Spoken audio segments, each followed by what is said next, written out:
Guys, Pakistan के SSG commandos जो हैं और इंडिया के जो पैरा कमांडोज हैं, दोनों के दोनों अपनी मतलब कैसे तो कलाओं के लिए माने जाते हैं, लेकिन दोनों में से कौन ज्यादा स्ट्रांग है आज वो हम देख लेते हैं। तो आप भी देखो, हम भी देखते हैं। Let's start. दोस्तों, आज की वीडियो में हम पाकिस्तान आर्मी की एसएसजी कमांडोज यूनिट को कंपेयर करेंगे इंडियन आर्मी की स्पेशल फोर्स पारा कमांडोज यूनिट से और देखेंगे कि किसकी ट्रेनिंग ज्यादा हार्ड है। तो बिना टाइम वेस्ट किए स्टार्ट करते हैं। सबसे पहले बात करते हैं एसएसजी कमांडोज यूनिट के बारे में। एसएसजी का पूरा नाम स्पेशल सर्विस ग्रुप है और इसे 23 मार्च 1956 को एज अ बटालियन बनाया गया और इसकी बुनियाद बेसिकली यूएस आर्मी की स्पेशल फोर्स की तर्ज पर रखी गई थी। अब ये एसएसजी कमांडोज यूनिट पाकिस्तान की स्ट्रेटेजिक फोर्स कमांड के अंडर काम करती है। इस फोर्स के ज्यादातर कमांडोज रिटायरमेंट के बाद आईएसआई के डिफरेंट डिपार्टमेंट्स में डायरेक्टली तैनात किए जाते हैं।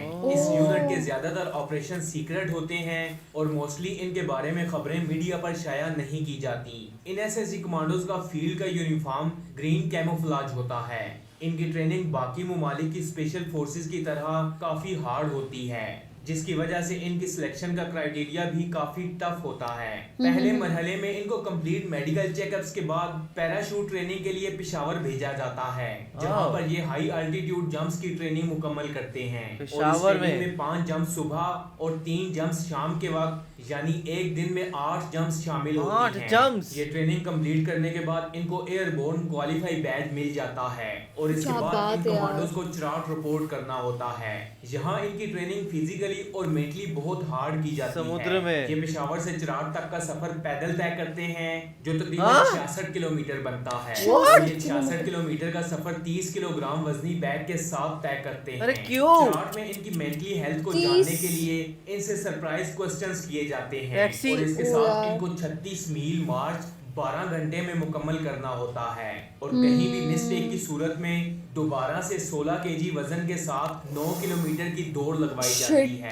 इन सब बहुत टफ ट्रेनिंग है, बहुत ज्यादा होती है, जिसमें ये कमांडोज पाक आर्मी के ज़ेरे पहले 30 किलो और अगर गलती होगी तो 16। और इन वेपन्स में G3, MP5, AK-47, स्नाइपर्स और रॉकेट लॉन्चर्स वगैरह शामिल हैं। किसी मिशन में जहां खुराक और पानी मुयस्सर ना हो, वहां प्यास लगने की सूरत में मुर्गी का खून पीना और भूख लगने की सूरत में सांप या मेंढक का कच्चा गोश्त खाना इनकी ट्रेनिंग का हिस्सा है। इन ट्रेनिंग्स के बाद इनको कुछ वक्त के लिए फिजिकल टॉर्चर भी किया जाता है, जिसमें इनको एक बोरी में डालकर मारा भी जाता है। दरअसल ये इनके सब्र का इम्तिहान होता है, ताकि दुश्मन के हाथ लग जाने की सूरत में ये हर किस्म की मार बर्दाश्त कर सके। इस ट्रेनिंग के दौरान अगर कोई भी सोल्जर हार मान ले तो उसे कोर्स से निकाल कर वापस उसकी यूनिट भेज दिया जाता है। हाथों हाथ वापस। भाई आप तो मेंटली टॉर्चर ही कर रहे हैं। का चार्म इस कदर ज्यादा होता है कि हर साल एसएसजी के लिए हजारों सोल्जर अप्लाई करते हैं। क्योंकि इनकी ट्रेनिंग इस कदर सख्त होती है, इसलिए इन हजारों फौजियों में से चंद ही सोल्जर्स फाइनल ट्रेनिंग तक पहुंच पाते हैं और एसएसजी कमांडोज का बैज हासिल करने में कामयाब होते हैं। अगर इनके कामयाब बड़े ऑपरेशंस की बात की जाए तो इनमें सोवियत वार, कारगिल, ज़रबे आज़्म, रद्दुल फसाद और इस जैसे बहुत से एंटी टेररिस्ट ऑपरेशंस शामिल हैं। खाना का हमले के बाद जब सऊदी हुकूमत दहशतगर्दों पर काबू ना पा सकी तो एसएसजी कमांडोज को बुलाया गया।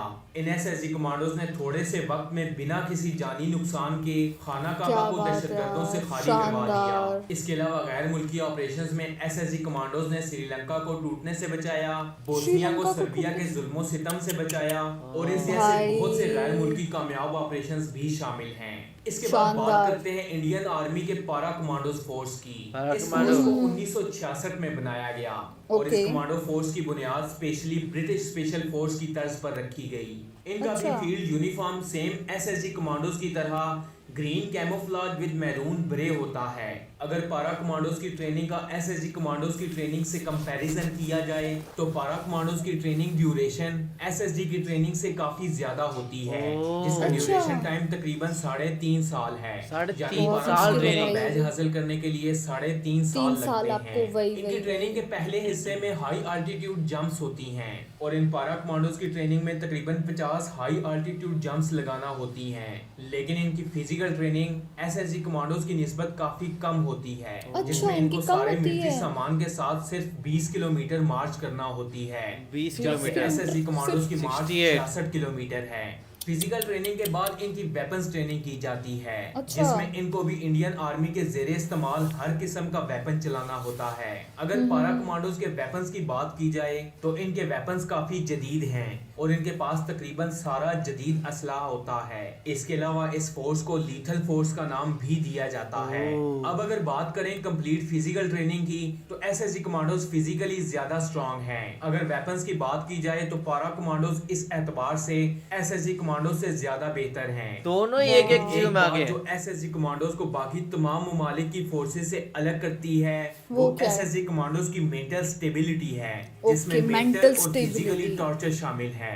इसलिए इन एसएसजी कमांडोज में सुसाइड रेशियो भी 0 है। यार इस वीडियो में ये बोला गया कि देखा जाए दोनों ही जो भी एसएसजी कमांडो है या पैरा कमांडो है, दोनों की ट्रेनिंग को काफ़ी मुश्किल बोला गया। लेकिन ये बोला गया कि जो एसएसजी कमांडोज हैं उनको फिजिकली टॉर्चर किया जाता है, इसी वजह से उनकी जो मेंटल हेल्थ होती है वो बहुत ज़्यादा स्ट्रांग होती है, इसलिए उनके सुसाइड वगैरह के भी चांसेस बहुत ज़्यादा कम होते हैं, ये बोला गया। बट फिर ये भी बताया गया कि जो पैरा कमांडोज़ है उनकी 3.5 साल की ट्रेनिंग चलती है, उसके बाद उनको रिसीव होता है बैज, लेकिन इनका कम होती है। और फिर बताया गया, लेकिन सबसे ज़्यादा मेरे लिए शॉकिंग ये था एसएसजी कमांडोज़ का कि मतलब अगर आपसे गलती हो गई तो आपको पहले तो 30 किलो तो आपको उठाना ही है मतलब कि इतना ट्रैवल करते करते, और उसके बाद अगर गलती हो गई तो आपको 16 किलो और उठाना है। तो यार लिटरली बहुत ज़्यादा टॉर्चर किया जाता है। वही, और देखा जाए तो यहाँ पे दोनों की ट्रेनिंग बहुत ही खतरनाक है। एसएसजी की ट्रेनिंग कहना पड़ेगा कि और ज़्यादा खतरनाक है और ज़्यादा मेंटली ट्रेनिंग है, लेकिन यहीं पे पैरा कमांडोज जो है उनको बहुत टेक्निकल बनाया जाता है, उनको वेपन से और उन सब चीज़ों से आगे बढ़ाया जाता है। सो यही है कि दोनों अपने अपने तरीके से बहुत ही ज़्यादा पावरफुल हैं। आपका इसमें क्या कहना है, आपको कौन सी ज़्यादा अच्छी लगती है, आप हमें कमेंट्स में ज़रूर बताइएगा। तो इसे लाइक करते जाइए, कमेंट करते जाइए, शेयर करते जाइए और सब्सक्राइब करते जाइए। बाय। बाय।